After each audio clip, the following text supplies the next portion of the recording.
Hello hi guys, ఈరోజు నేను veg fried rice చేస్తున్నాను. వెజ్ ఫ్రైడ్ రైస్ అంటే ఇష్టం లేని వారు ఎవరు ఉండరు. సో స్ట్రీట్లో మనం రోజు తింటుంటాము. సో అలాగే ఇంట్లో కూడా పిల్లలకి హెల్తీగా ఇంట్లోనే చేస్తామనేసి ఈరోజు నేను బ్రేక్ఫాస్ట్కి వెజ్ ఫ్రైడ్ రైస్ చేస్తున్నాను అనమాట. సో ముందుగా దానికి కావాల్సిన పదార్థాలు ఏమి అంటే సన్నగా కట్ చేసుకున్న గ్రీన్ చిల్లీ అండ్ పుదీనా, ఒక రెబ్బ కరివేపాకు అండ్ ఆనియన్స్ అండ్ అల్లం వెల్లుల్లి పేస్ట్, క్యాప్సికమ్, క్యారెట్, బీన్స్, తగినంత కారం, garam masala 1 table spoon and half table spoon black pepper and cabbage, green chilli, sauce. వీటితో ఎలా చేయబోతున్నాను చూద్దాం పదండి. హలో హాయ్ గాయ్స్, ఈరోజు నేను వెజ్ ఫ్రైడ్ రైస్ చేస్తున్నాను. వెజ్ ఫ్రైడ్ రైస్ అంటే ఇష్టం లేని వారు ఎవరు ఉండరు.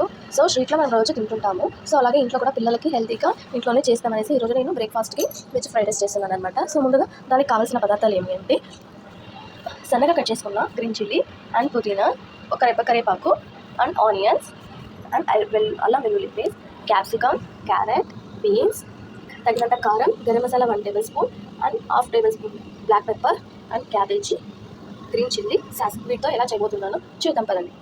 ఇప్పుడు ముందుగా స్టవ్ వెలిగించుకుంటామండి. ఇప్పుడు నేను హోమ్ మేడ్ ఇంట్లో తయారు చేసిన నెయ్యి ఒక 2 టేబుల్ స్పూన్స్ వేస్తున్నాను. ఆప్షనల్ అండి, ఇవి వాడితే టేస్ట్ బాగుంటుందని వేస్తున్నాను. మీకు నచ్చితే వేసుకోండి, లేదంటే స్కిప్ చేయండి. ఇప్పుడు ఆయిల్, మనకి తగినంత ఆయిల్ వేసుకుంటున్నానండి. ఇప్పుడు ఆయిల్ హీట్ ఎక్కిందండి. ఒక టేబుల్ స్పూన్ ఆవాలు వేసుకున్నా, ఇందులో జీలకర్ర వేస్తున్నాను. అలాగే సన్నగా కట్ చేసుకున్న గ్రీన్ చిల్లీ కూడా వేస్తున్నాను. పుదీనా కూడా వేస్తున్నా, అలాగే కరివేపాకు. ఇది కొద్దిగా ఫ్రై అయ్యాక ఇప్పుడు ఆనియన్స్, కట్ చేసుకున్న ఆనియన్స్ వేస్తున్నాను. 1 కప్ ఆఫ్ ఆనియన్స్ వేస్తున్నాను. సో ఆనియన్ కొంచెం బ్రౌనిష్ కలర్ వచ్చేంత వరకు మనము ఇలా ఫ్రై చేసుకోవాలి. 1 టేబుల్ స్పూన్ ఆఫ్ సాల్ట్ని యాడ్ చేస్తున్నాను. మనకి ఆనియన్స్ విధంగా ఫ్రై అవుతాయి అన్నమాట. చూడండి, ఆనియన్స్ ఇప్పుడు కొంచెం బ్రౌనిష్ కలర్ చేంజ్ అవుతున్నాయి. ఇప్పుడు మనం 1 టేబుల్ స్పూన్ ఆఫ్ అల్లం వెల్లుల్లి పేస్ట్ యాడ్ చేసుకోవాలి. ఇలా యాడ్ చేసుకున్న తర్వాత మనకి అల్లం పచ్చివాసన వెళ్ళేంత వరకు మనం ఇలా ఫ్రై చేసుకోవాలి. ఒక 5 సెకండ్స్ అలా ఫ్రై చేసుకుంటే మనకి అల్లంలో పచ్చివాసన అనేది ఉండదు. ఇలా ఆయిల్ అంతా పైనకి వస్తుంది. అప్పుడు అల్లంను బాగా కుక్ అయినట్లు. నేను ఇంకో పక్క మనము రైస్ ప్రిపేర్ చేసుకుంటున్నామండి.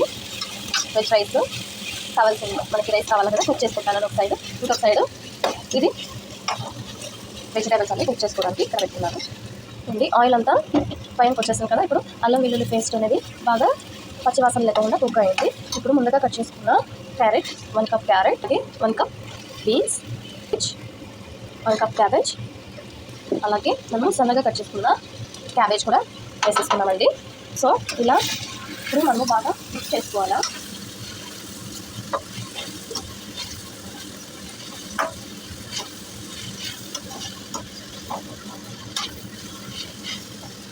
ఒక 5 to 10 మినిట్స్ ఇది కుక్ అవ్వాలండి. అప్పుడే 1 table spoon of salt add చేస్తాం కదా. ఇప్పుడు మరి కుక్ అవ్వడానికి మరి 1 టేబుల్ స్పూన్ ఆఫ్ సాల్ట్ అనేది యాడ్ చేస్తున్నాం. త్వరగా కుక్ అవ్వడానికి వెజిటేబుల్స్ దీనిగా మనకి కుక్ అవుతాయి.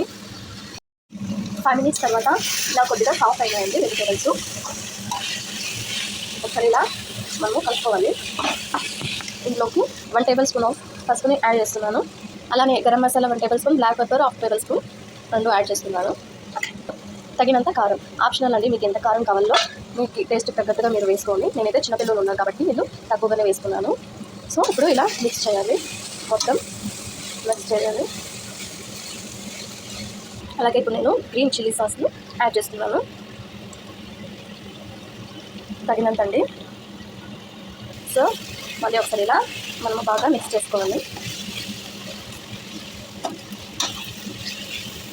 సో ఇప్పుడు ఇందులోకి మనము రైస్ అనేది యాడ్ చేసుకోవాలా. ఆల్రెడీ నేను ప్రిపేర్ చేసుకున్న రైస్ని ఇందులో యాడ్ చేస్తానండి.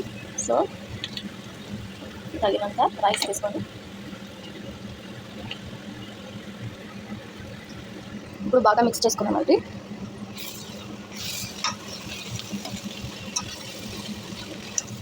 చూడండి, ఇప్పుడు రైస్ వేసి బాగా మిక్స్ చేసుకున్నాము. అంతేనండి, ఎంతో రుచికరమైన వెజ్ ఫ్రైడ్ రైస్ రెడీ అయిపోయింది. మీ పిల్లలు కూడా అంటే ఇలా ట్రై చేసి ఒకసారి చూడండి. చాలా రుచిగా, చాలా టేస్టీగా ఉంటుంది. మన బయట తినేదానికన్నా ఇంట్లో చాలా బాగుంటుంది మనకి పిల్లలు.